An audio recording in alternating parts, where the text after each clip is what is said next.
জাতীয় নাগরিক পার্টি এনসিপির উত্তরাঞ্চলের মুখ্য সংগঠক সার্জিস আলম বলেছেন, সেনাবাহিনী দেশের অভ্যন্তরীণ রাজনীতিতে হস্তক্ষেপ না করে দায়িত্বশীলভাবে কাজ করবে।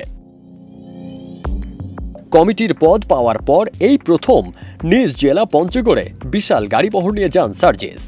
24 মার্চ দুপুর থেকে সন্ধ্যা পর্যন্ত দেবীগঞ্জ উপজেলা সদরের বিজয় চত্বর, বোদা শহীদ মিনার, পঞ্চগড় কেন্দ্রীয় শহীদ মিনার ও তেঁতুলিয়া উপজেলায় পথসভা ও আটোয়ারিতে আয়োজিত ইফতার মাহফিলে বক্তব্য দেন।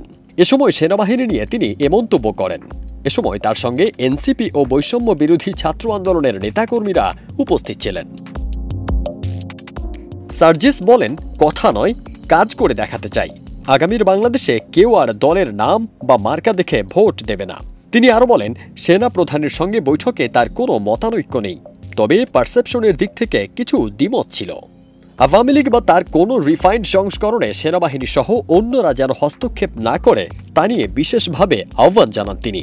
দলের নাম দেখে কিংবা কোনো মার্কা দেখে কেউ আর ভোট দিবে না, বরং কোন লোকটা কেমন, কে কেমন কাজ করছে, তার কথার সাথে কাজের মিল কেমন, এই জিনিসগুলো দেখে আগামীর বাংলাদেশে মানুষ বিভিন্ন মার্কা এবং দলে ভোট দিবে। গুজবকে দেশের জন্য ক্ষতিকর উল্লেখ করে সার্জিস আলম গুজব বিরোধী সেল গঠনের জন্য সরকারের প্রতি আহ্বান জানিয়ে জনগণকে সচেতন হওয়ার পরামর্শ দেন। তিনি সাবধান করে বলেন, যারা ভোটের আগে সাধারণ মানুষকে ব্যবহার করে পরে তাদের থেকে সুবিধা নেয়, তাদের জনপ্রতিনিধি হিসেবে মেনে নেওয়া যাবে না।